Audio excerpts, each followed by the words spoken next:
Paris before the French Revolution was a city full of energy, beauty, and tension. It was one of the largest cities in Europe and the heart of France's political, cultural, and economic life. Long before a revolution changed its streets forever, Paris was already struggling under pressure. Wealth and poverty existed side by side. Tradition clashed with new ideas. Hope mixed with frustration. This was a city that looked strong on the surface but was slowly cracking underneath. Using paintings, maps, engravings, letters, and eyewitness accounts, we can rebuild a clear picture of Paris in the decades leading up to 1789.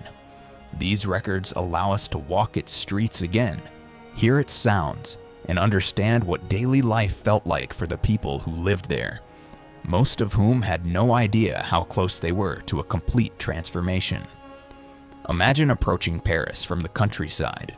Farms and vineyards slowly give way to busier roads. Wagons loaded with grain, vegetables, wine, and firewood move toward the city. Travelers walk alongside carts, merchants, and soldiers. As you draw closer, church towers rise above tightly packed rooftops.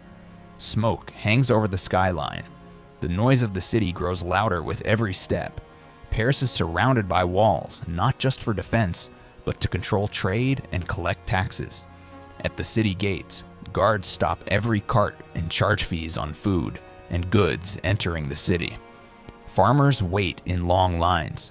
Merchants argue over prices and delays. These taxes raise the cost of food, especially bread, which already takes up most of a working family's income. Once inside the walls, Paris feels overwhelming. The streets are narrow, winding, and crowded. Buildings rise several stories high and lean toward one another, blocking sunlight. Upper floors extend over the street, making the space below dark and cramped. The air smells of smoke, food, animals, and waste. The sound never stops. Vendors shout to attract customers.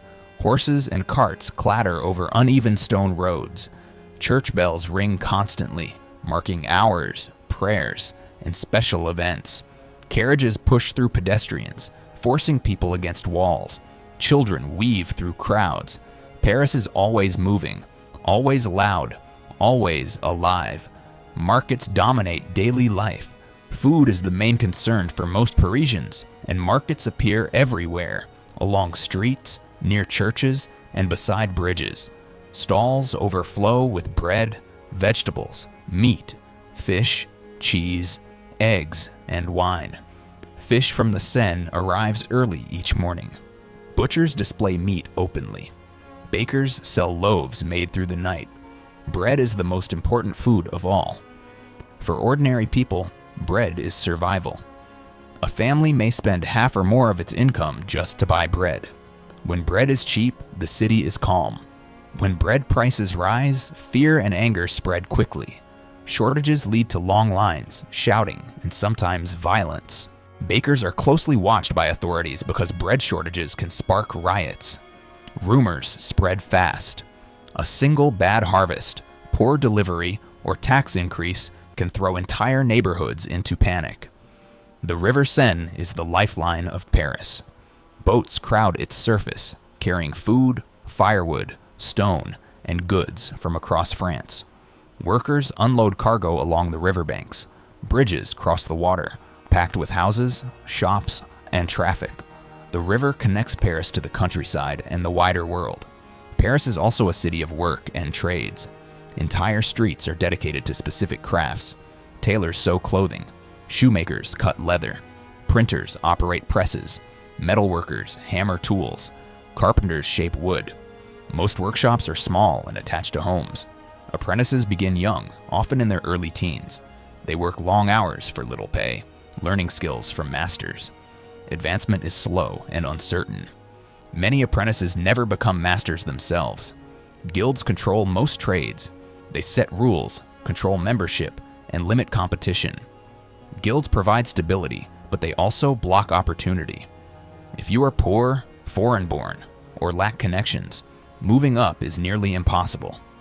frustration grows quietly among workers who feel trapped. Religion plays a major role in daily life. Churches dominate neighborhoods, and bells regulate time. Major events, births, marriages, deaths, pass through the church. Notre Dame stands as the spiritual heart of the city, drawing crowds daily. Monasteries, convents, and religious institutions own large amounts of land and property. The church is one of the wealthiest institutions in France. While many parish priests live simply, high-ranking church officials enjoy luxury similar to the nobility. This contrast does not go unnoticed by the poor. Housing conditions vary sharply depending on wealth. Nobles and wealthy elites live in grand townhouses with courtyards, gardens, and private servants.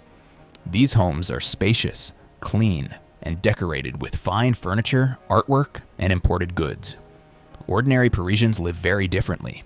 Most crowd into small apartments or single rooms in tall buildings. Multiple families share staircases, water sources, and latrines. Privacy is rare. Clean water is limited. Waste is often thrown into streets or open drains. Disease spreads easily. Doctors are expensive and often ineffective. Most people rely on home remedies, folk medicine, or prayer.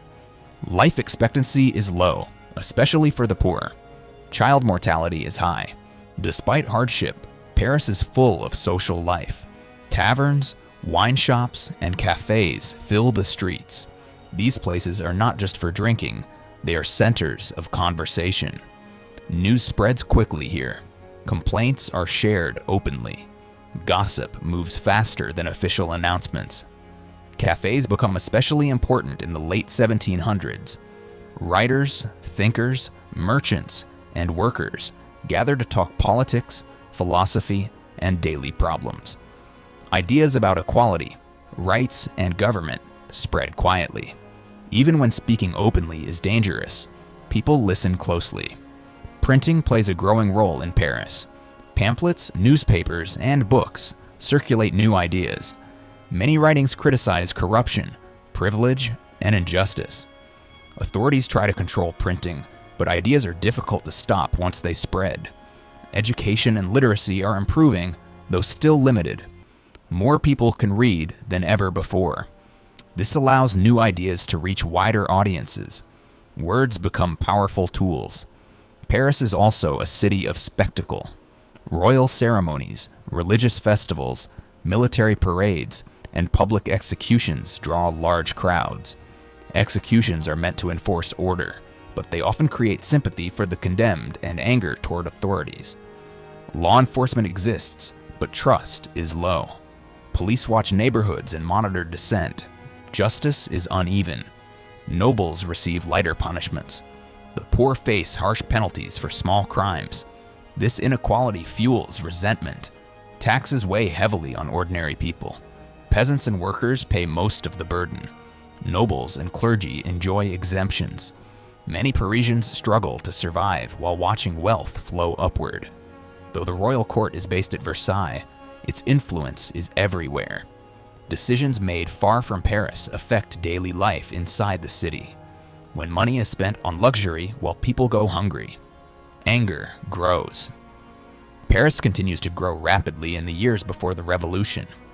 More people arrive than the city can support. Jobs become scarce. Housing becomes tighter. Food prices rise. The city feels stretched thin, yet daily life continues. People work, marry, celebrate, and struggle. Most Parisians do not expect a revolution. They hope for reform, relief, or improvement, not total collapse. But pressure builds quietly. Each bread shortage, each unfair tax, each act of corruption adds to growing anger. Conversations change. Complaints become bolder. Respect for authority weakens. Wealth and poverty exist side by side. Elegant mansions stand near overcrowded slums. The contrast is impossible to ignore. Paris becomes a place where ideas, frustration, and hunger mix. By the late 1780s, Paris is restless. The city is full, hungry, and listening. When crisis finally arrives, Paris will be ready to explode. But before that moment, Paris stands as a living city, complex, vibrant, unequal, and unaware of how close it is to transformation. Through paintings, maps, and records, we can walk its streets again. We can hear the noise, feel the crowd, and understand the lives of people who stood on the edge of history without knowing it. Paris before the French Revolution was not just the setting for change, it was the reason for it.